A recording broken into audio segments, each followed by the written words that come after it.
Assalamualaikum warahmatullahi wabarakatuh. Selamat pagi dan semangat pagi. Semangat untuk mengikuti kegiatan belajar hari ini. Bapak himbau di masa pandemi ini kalian tetap jaga kondisi dan patuhi protokol kesehatan. Semoga kita semua sehat. Untuk memulai kegiatan belajar hari ini, kita awali dengan doa. Semoga apa yang kita pelajari dapat bermanfaat.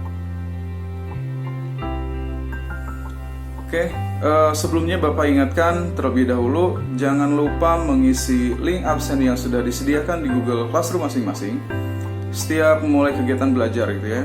Di situ ada topik untuk pengisian daftar hadir. Silahkan diisi terlebih dahulu, diisi setiap memulai pembelajaran. Oke, kita mulai. Minggu lalu Bapak sudah menyampaikan pengenalan materi. Yang akan kita bahas di pagi ini yaitu tentang kompetensi dasar 3.1, yaitu materi tentang memahami konsep berpikir kronologis, diakronik, sinkronik, ruang dan waktu dalam sejarah. Nah, yang harus kalian ketahui di awal pembahasan ini adalah unsur penting dalam sejarah. Di dalamnya yaitu ada manusia, ruang, dan waktu. Kita bahas dari manusianya terlebih dahulu. Manusia adalah pelaku sejarah atau subjek dalam sejarah. Tanpa adanya manusia, tidak akan ada sejarah. Berikutnya adalah ruang. Ruang merupakan tempat di mana peristiwa itu terjadi.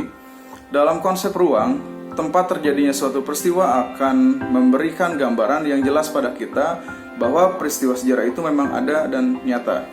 Contohnya seperti peristiwa proklamasi yang dibacakan di halaman rumah Bung Karno, yaitu Jalan Pegangsaan Timur nomor 56, Jakarta. Selanjutnya kita bahas tentang waktu. Waktu merupakan kapan terjadinya suatu peristiwa. Nah, konsep waktu dalam sejarah digunakan untuk menandai kapan terjadinya setiap peristiwa yang telah terjadi. Konsep waktu dalam sejarah juga merupakan proses kelangsungan dari suatu waktu dalam batasan waktu tertentu. Kelangsungan waktu tersebut meliputi masa lalu, masa sekarang, dan masa yang akan datang. Selanjutnya untuk pengertian sejarah, asal-usul katanya berasal dari bahasa Arab, yaitu syajaratun, yang artinya pohon. Penggunaan kata tersebut dalam konteks masa lalu mengacu pada pohon silsilah. Tetapi secara umum pengertian sejarah adalah suatu ilmu pengetahuan yang mempelajari segala peristiwa atau kejadian yang telah terjadi pada masa lampau dalam kehidupan umat manusia. Nah, sekarang kita lanjutkan ke pembahasan utama hari ini. Yang pertama yaitu memahami cara berpikir kronologis dalam mempelajari sejarah.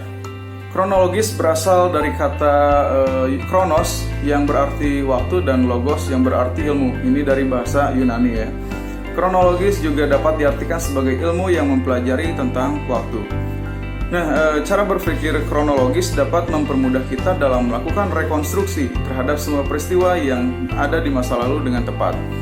Jadi peristiwa-peristiwa yang telah diklasifikasikan itu lalu disusun secara runtut berdasarkan waktu kejadian berlangsung. Nah, contohnya Bapak ambil di sini ada peristiwa proklamasi kemerdekaan. Adanya peristiwa proklamasi diawali dari peristiwa dijatuhkannya bom atom di kota Hiroshima Nagasaki pada tanggal 6 dan 9 Agustus tahun 1945. Kemudian berlanjut pada peristiwa pengamanan Soekarno-Hatta ke Rengas Dengklok oleh para golongan muda pada tanggal 16 Agustus tahun 1945. Selanjutnya setelah kembalinya Soekarno-Hatta dari Rengas Dengklok, mereka menuju rumah Laksamana Maida untuk merumuskan teks proklamasi pada tanggal 17 Agustus jam 2 sampai jam 4 dini hari. Dan yang terakhir adalah gambar dibacakannya teks proklamasi oleh Presiden Soekarno pada tanggal 17 Agustus tahun 45 jam 10 pagi. Itu berdasarkan penulisan sejarah berdasarkan kronologi seperti itu. Jadi berdasarkan urutan waktu. Nah, tujuan kronologis itu yaitu untuk mengetahui peristiwa sejarah secara runtut, kemudian agar tidak terjadi kerancuan dalam peristiwa sejarah. Nah, selanjutnya kita bahas tentang cara berpikir diakronik. Contohnya di sini ada pembabakan zaman gitu ya, ada periodisasi peristiwa sejarah. Nah, seperti pembabakan zaman kalian bisa lihat di sini ya, ini peristiwa yang ada di Indonesia dari mulai pembabakan zaman prasejarah atau praksara sampai ke zaman reformasi. Di situ ada rincian waktunya. Nah, ini adalah cara berpikir diakronik, memanjang dalam waktu. Diakronik sendiri berasal dari bahasa Yunani, sama seperti kronologis gitu ya. Diakronik dari kata dia dan kronos. Dia mempunyai arti melintas, kemudian kronos berarti waktu gitu ya. Jadi diakronik ini suatu yang melintas melalui dan melampaui batasan waktu. Nah, metode diakronik ini bisa digunakan jika kita mempelajari suatu peristiwa dalam sejarah yang rentang waktunya memanjang, seperti pembabakan gitu ya, yang Bapak contohkan dari zaman prasejarah, zaman Hindu Buddha, kemudian perkembangan Islam, kemudian masuk masa kolonialisme, ada penjajahan Belanda, Jepang, kemudian masa kemerdekaan, revolusi, Orde Lama, Orde Baru, sampai ke masa reformasi, seperti itu. Selanjutnya pembahasan yang terakhir, di sini ada konsep berpikir sinkronik.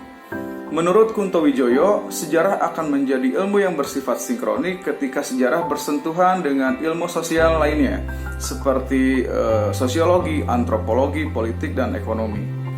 Nah, contoh berpikir sinkronik adalah yang kita gali lebih dalam seputar peristiwa proklamasi dengan pembahasannya seperti siapa yang membacakan teks tersebut, kemudian siapa saja yang hadir dalam peristiwa tersebut, nah dan sebagainya. Artinya di sini membahas mengenai suasana dan situasi yang terjadi pada peristiwa tersebut.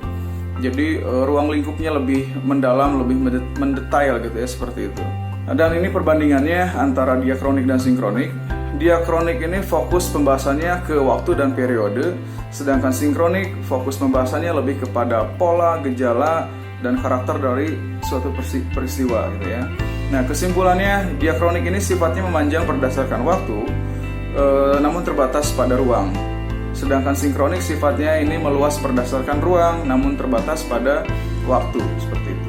Nah, untuk terakhir ini, untuk menutup pertemuan ini gitu ya, Bapak sedikit memberikan tugas pada kalian. Setelah kalian mengamati pembahasan ini, apa manfaat yang didapatkan dalam mempelajari dan memahami konsep berpikir kronologis, diakronik, sinkronik dalam sejarah? Silakan kalian tulis jawabannya di buku tugas, kemudian foto tugasnya kirim ke Google Classroom. Oke, itu tugas kalian. Silakan nanti Bapak buatkan form untuk tugasnya di Google Classroom. Silakan kalian kirimkan di sana. Sekian penjelasan dari Bapak terkait materi kronologi, sinkronik, dan diakronik. Kita lanjutkan pembahasan yang lainnya di pertemuan berikutnya.